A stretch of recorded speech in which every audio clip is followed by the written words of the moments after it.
Matius 25 ayat yang pertama, saudara, firman Tuhan berkata seperti ini, izinkan saya bacakan. Gadis-gadis yang bijaksana dan gadis-gadis yang bodoh.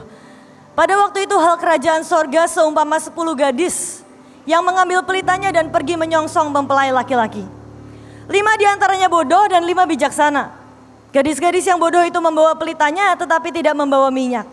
Ayat yang keempat, sedangkan gadis-gadis yang bijaksana itu membawa pelitanya dan juga membawa minyak di dalam buli-buli mereka. Ayat yang kelima, tetapi karena mempelai itu tidak lama datang, lama tidak datang, datang juga. Mengantuklah mereka semua lalu tertidur. Waktu tengah malam terdengar suara orang berseru, mempelai datang, songsonglah dia. Gadis-gadis itu pun bangun semuanya lalu membereskan pelita mereka. Ayat yang ke-8. Gadis-gadis yang bodoh berkata kepada gadis-gadis yang bijaksana, berikanlah kami sedikit dari minyakmu itu, sebab pelita kami hampir padam. Tetapi gadis-gadis yang bijaksana itu, nanti tidak cukup untuk kami dan untuk kamu. Lebih baik kamu pergi kepada penjual minyak dan beli di situ. Ayat yang ke-10, akan tetapi waktu mereka sedang pergi untuk membelinya, datanglah mempelai itu dan mereka yang telah siap sedia masuk bersama-sama dengan dia ke ruang perjamuan kawin. Lalu pintu ditutup. Ayat yang ke-11, kemudian datang juga gadis-gadis yang lain itu dan berkata, Tuan, Tuan, bukakanlah kami pintu. Tetapi ia menjawab, aku berkata kepadamu, sesungguhnya aku tidak mengenal kamu. Karena itu berjaga-jagalah, sebab kamu tidak tahu akan hari maupun akan saatnya. Saudara, hari ini saya mau ajak kita menerima yang namanya sebuah perjanjian, menyongsong kedatangan Tuhan. Menantikan dan menyongsong kedatangan Tuhan. Saudara, mungkin saudara sudah sering dengar cerita ini. Mungkin perumpamaan ini saudara sudah sering dengar. Tapi izinkan saya menceritakan dari sisi yang saya baru dibukakan beberapa belakangan ini, saudara. Saudara, kalau kita lihat 5 gadis yang bijaksana dan 5 gadis yang bodoh, keduanya membawa pelita, tapi hanya yang berbeda. Gadis yang bodoh ini tidak membawa minyak cadangan. Saudara, saya coba merenungkan apa yang menjadi kesalahan dari gadis-gadis 5 gadis yang bodoh ini, saudara. Kalau kita lihat, saudara, mereka melakukan kesalahan yang fatal sampai mereka tidak bisa bertemu dan menyongsong rajanya, tuannya, mempelainya. Saya perhatikan mereka gak bikin dosa yang parah kok. Mereka gak menghujat Tuhan, mereka gak ngehina Tuhan, mereka gak menyangkal Tuhan. Mereka gak membunuh, mereka gak berbohong, mereka gak melakukan dosa yang jahat. Hanya satu hal yang mereka lakukan, saudara. Kalau saya boleh sebut, gadis-gadis yang bodoh ini, mereka melakukan dosa yang pasif. Kenapa pasif? Karena kalau saya boleh sebutkan ini, saudara, mereka tidak melakukan yang seharusnya mereka lakukan. Simple. Mereka gak ngelakuin dosa yang aktif dalam tanda kutip. Mereka gak membunuh, mereka gak menghina, mereka gak menghujat, mereka gak meragukan Tuhan. Sesimpel, sekali lagi saya ulang, mereka tidak melakukan yang seharusnya mereka lakukan. Saudara, saya yakin bahwa perumpamaan yang Tuhan berikan dalam firman Tuhan, tidak ada satupun yang diberikan dengan sia-sia. Setiap perumpamaan itu akan menggambarkan hari-hari kedatangan Tuhan yang kedua.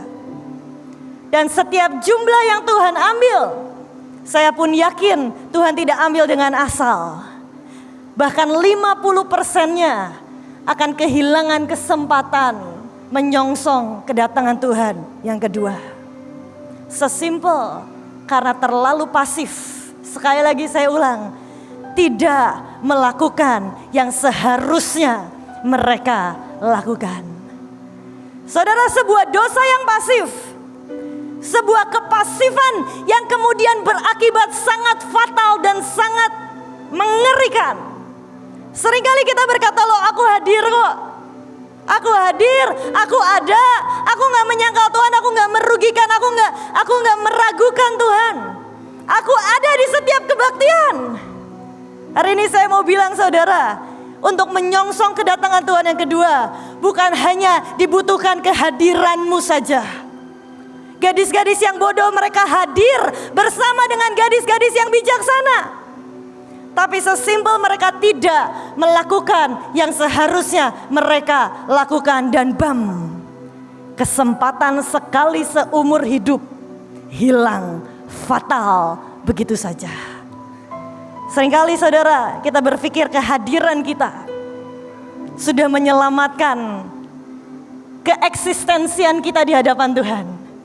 Hari ini saya mau bilang saudara, mari miliki iman yang aktif. Mari miliki cinta yang aktif. Sesimpel saudara tidak melakukan yang seharusnya saudara lakukan, saudara bisa kehilangan kesempatan. Saudara bisa kehilangan kairos Tuhan. Saudara bisa kehilangan semua yang saudara sudah nantikan. Ibaratnya saudara sudah 90%. Saudara habiskan waktumu. Saudara hadir dan saudara tunggu Tuhan. Kurang 10%. Hanya karena tidak melakukan apa yang seharusnya kita lakukan. Saudara jangan berpikir kalau saudara tidak berbuat dosa berarti saudara akan terselamatkan. Jangan-jangan hanya karena engkau pasif, engkau kehilangan kesempatan untuk menyongsong kedatangannya yang kedua. Untuk bertemu muka dengan Tuhanmu. Saya rindu hari ini saudara, kita memiliki iman yang aktif. Kita punya cinta yang aktif. Kita punya kerinduan yang aktif.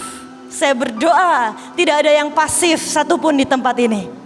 Tidak ada satupun dari kita yang pasif hanya sebagai penonton yang melihat. Karena jangan-jangan kepasifanmu itu membuat engkau kehilangan setiap kesempatan yang sebenarnya Tuhan sudah taruh di depan matamu.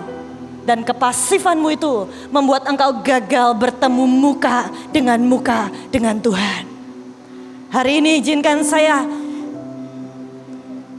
kita angkat sama-sama perjanjian menyongsong kedatangannya yang kedua. Dengan cara apa? Milikilah iman yang aktif. Milikilah kerinduan yang aktif. Milikilah cinta yang aktif. Milikilah semua yang Tuhan berikan dalam hidupmu dengan aktif dan berkata, yes, aku mau songsong kedatangan Tuhan yang kedua. Aku mau nantikan Tuhan. Aku gak mau diem doang. Aku gak mau pasif doang. Aku mau aktif mencari Tuhan dan menantikan Tuhan.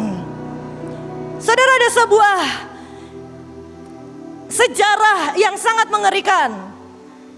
Saat Yesus mati di atas kayu salib, dan firman Tuhan berkata tiba-tiba tirai terbelah dari atas sampai ke bawah. Terbelah jadi dua saudara. Saudara, kalau saudara tahu tirai itu tebelnya 10 cm tirai di bait Allah. Maka Tuhan sebenarnya sedang berkata, bukan tangan manusia yang merobek itu, tapi jelas itu adalah supranatural tangan Tuhan. Terbelah dari atas sampai yang ke bawah. Sebegitu hasrat aktif Tuhan, sebegitu kerinduan Tuhan, begitu aktif, begitu menggebu-gebu untuk tidak ada jarak antara manusia dengan Tuhan. Tapi ada hal yang lucu saudara, yang dilakukan oleh bangsa Israel. Bait Allah masih ada sampai sekian puluh tahun kemudian. Dan saat tirai itu terbelah jadi dua, saat imam masuk, tirainya terbelah. Dikasih tahu ke bangsa Israel, saudara tahu apa yang bangsa Israel lakukan? Dijahit lagi saudara. Tirai itu dijahit lagi sama bangsa Israel. Seperti mereka berkata, Tuhan, aku biarkan protokoler tetap ada. Biarkan kita tetap berjarak antara aku dan engkau. Padahal Tuhan berkata, aku mau yang aktif, aku mau hubungan yang aktif. Nah, aku mau belah semua tirai. Aku mau hancurkan semua pembatas antara aku dengan engkau. Tapi hari ini saya berdoa tidak ada satupun dari kita yang tanpa kita sadar karena kepasifan kita seperti sedang menjahit tirai bait suci. Saat Tuhan sudah belah itu, yang perlu kita lakukan apa? Aktiflah, sambut cintanya yang begitu aktif, sambut kerinduannya yang begitu aktif, sambut hasratnya yang begitu besar dengan cinta yang juga aktif. Dari hidup kita, bukan cinta yang pasif, tapi cinta yang aktif. Cinta yang aktif itu seperti apa saudara? Kalau hari ini saya tanya, seberapa banyak, coba saya tanya saudara, seberapa banyak yang mencintai Tuhan? Bolehkah angkat tanganmu? Saya yakin kita semua akan menjawab kita mencintai Tuhan. Tapi kalau saya ubah pertanyaannya, seberapa banyak yang sedang jatuh cinta dengan Tuhan? mungkin akan berbeda jawabannya. Kita bisa bilang I love you Lord, tapi belum tentu kita in love with Jesus. Kita bisa bilang aku mencintai Engkau Tuhan, tapi belum tentu kita sedang jatuh cinta dengan Tuhan. Gadis yang bodoh menantikan Tuhan, yes. Tapi kepasifannya membuat dia keluar menjauh dari Tuhan. Disitulah Tuhan tutup pintunya dan berkata, it's too late. Hari ini belum terlambat. Mari miliki cinta yang aktif. Mari miliki kerinduan. Mari miliki jatuh cinta lagi dengan Tuhan. Bukan hanya mencintai Tuhan. Bukan hanya mencintai Tuhan. Tapi mari jatuh cinta sekali lagi dengan Tuhan. Mari jatuh cinta sekali lagi dengan Tuhan.